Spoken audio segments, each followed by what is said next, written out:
So today I'll be explaining about chained exceptions. What is chained exception is in JDK 1.4. This is the feature which is added. You can see into the exception subsystem. That is chained exception. So what actually it is suppose in your program if an exception has occurred. So there will be a reason for that exception. What is the reason is for the exception which has occurred. Why that exception has occurred? Because of another exception. Okay. Means suppose an exception has occurred, but the reason behind that exception is another exception. So with this chained exception, you will get an output like, first of all, you will get an exception during runtime, and it also gives you the message, the reason behind that exception with another exception. That is what is chained exception. Like you can see over here, the chained exception features allows you to associate another exception with an exception. Okay, that is what is. This is the second exception which describes the cause of the first exception. Okay, I hope you all have understood. If an exception occurs, why that exception has occurred? Because behind that there is another exception. Okay, so like here it has mentioned one point, like for example, imagine a situation in which a method throws an arithmetic exception, okay, because of an interrupt to divide by 0. Okay,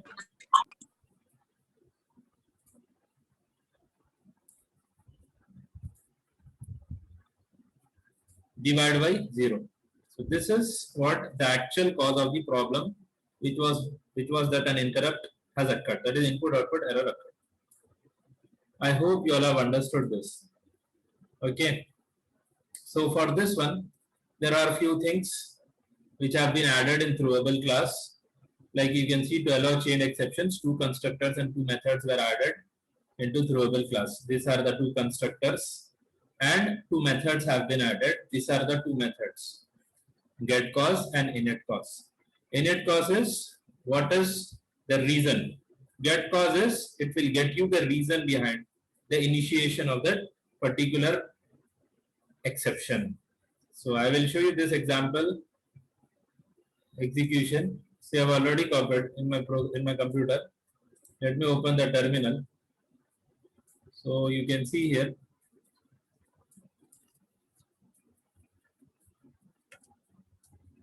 Okay.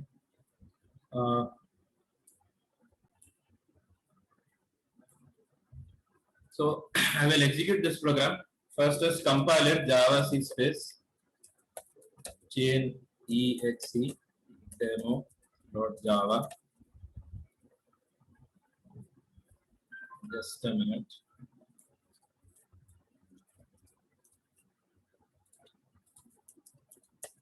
See, I'm compiling it. It is compiled now. Now run the program. See, you can observe the output. First exception is, what is that exception? Null pointer exception. And this null pointer exception is because of another exception, that is java.lang.arithmetic exception. So this is what is chained exception. Exception occurred, null pointer exception. But why that null pointer exception occurred? Because of some arithmetic exception. This is what is chained exception. So you all can observe here in the program, the name of the class is chain exception demo. Now execution starts, as you all know, from the main method part. You can see in the try block, it is consisting of one method called demo PROC. Okay, so with this method call, it will call this method here. So please students concentrate this. Now you can see at line number 5, null pointer exception. This is an object which is allocated with the memory with the help of new operator. Okay, so this is the null pointer exception which is created. The class is created. What kind of class? Exception class. Okay, so and the name is given over here as top layer. Okay. Now you all can observe at line number 8, it is throwing E. Throwing E. Throwing E means it is an object to null pointer exception. So from 8th line, null pointer exception will be thrown and it will be caught by this catch. Okay. Then what will happen? As you can observe, it will be caught. Okay. It will be caught here. You can see. And that E object is displaying the message here. What exception is it? It has called java.lang.null pointer exception. And apart from that, what is specified in the constructor here, the string top layer, that message also is shown over here. I hope you have understood till here. I'm repeating again, exception class is created with the object E and it is thrown over here, and from here it will be caught by this, and it is displayed over here. Okay, caught, then E is displaying the message java.lang.null pointer exception. Okay, and this top layer is because of this one. Okay, till now it is done. It is fine. You all have observed and you all know this. You have learned in the previous classes same concept. Okay. Now, as I said, chained exception is a concept like it is a feature. Means suppose an exception occurred, suppose an exception occurred. So there will be another exception for that exception occurred. Like null pointer exception occurred, no? So why this has occurred? Because of some arithmetic exception. So like you can see over here, E dot init cause. So by this, what this method is responsible is, it is responsible to create an exception. Okay, original exception is this arithmetic exception. So because of this, null pointer exception has occurred. That is the purpose of init cause method. So that is created. Now what to do is, if you want to know the reason behind null pointer exception is, simply what you have to do, you have to invoke getCause method on that object E. Okay, I'm repeating again. You see, the reason behind null pointer exception is this arithmetic exception. So how to chain it, how to chain the arithmetic exception to null pointer exception is with the help of init cause. So it is chained now. So that is chained means that is the reason behind null pointer exception. Now to get that information is, you have to invoke getCause method on that object. So you can see e.getCause means it is displaying over here the message java.lang.arithmetic exception. Okay, and the message cause because of this constructor's parameter. So I hope students you all have understood this. Okay, that's it for this one. So I'm repeating again, what is chained exception is, an exception will occur because of another exception. Like you can see here, the chained exception feature allows you to associate another exception with an exception. This is the second exception which describes the cause of the first exception. Okay, like this one, this program only. The null pointer exception occurred. Okay, and over here what has been done? An exception has been chained to null pointer exception. How it has been chained? C-H-A-I-N-E-D. How it has been chained? With the help of init cause. In the init cause parameter, you have created one arithmetic exception. Okay, so by this, if you display this, you will get the exception. Means what is happening actually in throw E is an object to null pointer exception. It will be thrown from here and catch will catch it, and it is displayed here, the exception, by catching it. And after that, you are getting the chained exception with the help of getCause, e.getCause. So due to that, you can see this message.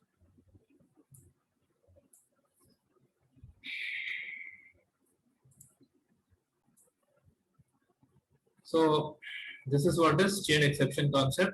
Now remember how it is chain exception concept is added as a feature. It is with the help of the two constructors and two methods. These are the constructors. The first constructor is having one parameter as cause exception. Okay. And the second one will allow you with the description also. This is the cause, what kind of exception. Second one is also allowing the cause with the description of the cause. Okay, and to that, these are the two methods which has to be invoked or used: get cause and init cause. As you have seen, get cause method returns the exception that underlies the current exception. Okay. Now, one point to remember, students, see here, as you all have seen, no, get cause returns the exception that underlies the current exception. Now, you see, if there is no underlying exception, null is returned. Means if there is no underlying, means you see, observe here, no underlying means, as it has mentioned, if there is no underlying exception, null is returned. Where null is returned, get cause will have null. So you see here, I am going to what it is mentioned if there is no underlying exception. So remove this.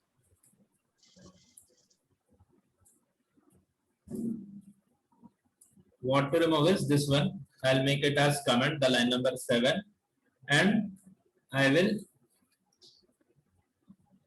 now again I will compile it. Now please observe, students, as I have commented the line 7, means there is no underlying exception. So again I will compile it. Now you all observe here. See, the line number 17, what message e dot get cause is displaying? Null. This e dot get cause is displaying the value null. Okay, why? Because there is no underlying exception. There is no reason. There is no addition of the second exception, or there is no original exception which is chained. So due to that, this get cause will return you the value null. Okay, I hope you all have understood this. So you can see here, if there is no underlying exception, null is returned. To whom? To get cause. Please write these points if this kind of a question comes in exam. The init cause method associates cause exe with invoking exception and returns a reference to the exception. So by this, what you can do, you can associate a cause with an exception after the exception has been created. Okay. Please practice this program. Okay. Next thing is, there are some features which have been added, more features recently in JDK 7. Okay. What are those? One is try with resources. This is discussed in another chapter, which is not included for you people in the syllabus. And apart from that, the second one you can see multi-catch. This is the one which we are going to see now. Okay, and the third one is final rethrow, or also known as precise rethrow. Precise rethrow. So you'll be seeing this multi-catch example over here. So you can see here this program. How multi-catch? What do you mean by multi-catch? Is like this statement: catch can have two exceptions which it can catch. Like in this, like multiple catches programs you have seen, no? I will just scroll it up. Like in these programs, you all please observe here.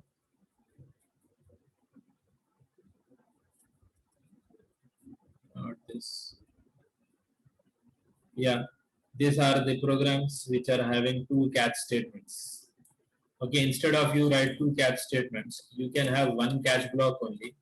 In that one catch block, you can have the feature of specifying two exception class which the catch block can catch. Okay, so this is the program. Okay, I will execute and I will show you what is the name of the program. It is multi-catch. Close this. I will open the program of multi-catch. Multi-catch is here. I will provide the line numbers. You all see here what is the name, multi-catch. Copy the name and I will compile it here, and I will compile it here, and you all observe here it is compiled now. And just a minute, what is the value be assigned here? I actually changed afterwards. No? Afterwards I changed during my practice, so I will make it as 0 only. Whatever is there in the textbook, that I will show first. Then after that, a few operations we will perform by our own. So you all can see here, as we have done changes. So what we need to do is we need to again compile it. So Java C space multicache.java. So see here it is compiled. Now run the program. See, just a second. Yeah. See here what it is showing. It is showing some exception, that arithmetic exception has occurred. So see here at line number 4. At line number 4, variable says 10 b 0. So and below that line there is an array vals where 3 values are initialized to this array. So you observe here result is equals to a by b. What is a by b actually? A by b is 10 by 0. So at line number 7 there is an exception and it will skip then line number 9. Why? Whenever an exception will occur, no, at any point, from there it will be thrown by skipping whatever the lines are below it. Like suppose after 7 there is line number 9, but error occurred at line number 7. So it will skip whatever is below 7. So from here 7, this a by b, that is 10 divided by 0, will be thrown. And you all observe here, in this catch block, this arithmetic exception will be matched. This won't match. There are 2 types of exceptions which this catch block can catch. So over here, arithmetic exception is the suitable one to catch it. So it will catch, and line number 12 will give you the display. Exception called E. E is displaying this. Java.lang.arithmetic exception, which is what? Divide by 0. Now what to do is, let us change the value of B. Make it some number 10 other than 0. Okay, now I have saved my program also, and every time students listen here, whenever you are going to do any changes, you have to save it and compile it again. So now let's compile it again. It is compiled. Now execute the program. Now you see this is another exception which is different one. What is that? Let's see here. You all can observe. Just a second. You all can observe A is 10, B is 10, and line number 5 array is 1, 2, 3. Result equal to A by B. So 10 divided by 10, that is 1. So result equal to 1. There is no exception at line number 7. Now it will move to line number 9. But as you all have seen, one program of command line argument also in exception classes I have explained. As what is the array vals is assigned with? It is assigning 19 at some position 10. So that is wrong. What is the concept is, these are the elements which are assigned till second position, from 0th position, 1st position and 2nd position. So whatever the number, if it has to be stored in array, it should be stored at 3rd position. After 0th position, 1st position, 2nd position, 3rd position, 19 should be stored. But directly it is going against the rule. What it is doing, it is trying to store 10 at 19. 19 at 10th position. So that is wrong. So this is an exception. What kind of exception? Array index out of bound exception. So from here the exception will be thrown, and again this is the catch block below it which is responsible to catch that exception. So in this as there are 2 exceptions. The first one is not matched. But it is matched with this one. So this catch block has caught the exception, that is array index out of bound exception, and this 12th line will be displayed as you can see here in the command prompt. What is that exception caught? This is E, java.lang.array index out of bound exception. Okay, what is that? Index 10 out of bound for length 3. You can see here also in the command prompt. Clearly it is mentioning index 10 out of bound for length 3. Why? Because over here there are 3 elements and you are trying to store at 10th position. You cannot store in that way. You can store after after the second position, 0th, 1st, 2nd, 3rd position you have to store 19. That is after the here 3. So that is why it is giving you an exception. Also see the reason also it is mentioned. What kind of index 10 out of bound for length 3. So this is what the thing is. From here what you have to remember is the demonstration of a multi-catch feature. Means in one catch block only you can write different catches, different exceptions. You need not write 2 catches. So this was the new feature which was added that is beginning with JDK 7. Okay, three features were added: try with resources, final, yes, then multicast, then final rethrow or more precise throw. Okay, students, that's it. With this, we have finished the concept of exception handling. Next, we will start with multi-threading. See, as you have got doubt, see over here, A is 10, B is 10, and at line number 7, what will happen? Result equal to A by B, that is 10 by 10, correct. And line number 9, we have removed it. Compile it again. No error, no. At line number 7, that is correct, 10 by 10. Line number 9, it is not available here. Okay. What to do? You said just now, as both, can't we have both? Remove this, and what to do is you make this also wrong. I'm making it as 0. Now you see here, this is also error, this is also an error. Okay. So what will happen over here? You compile it, you run it. So what will happen? At line number 7, if an exception occurs, no, I see roll number 59. If an error occurs at any point, no matter the below lines are wrong, it will be skipped. It will be skipped. Means at line number 7, there is an error. So from there it will throw. It won't bother about the next lines. Because of that, two errors cannot be thrown. Only one error can be thrown. So remember this, if at any line error occurs, means from there, try will throw it away. It won't evaluate the remaining lines. That is the concept of try and catch. I hope you have understood.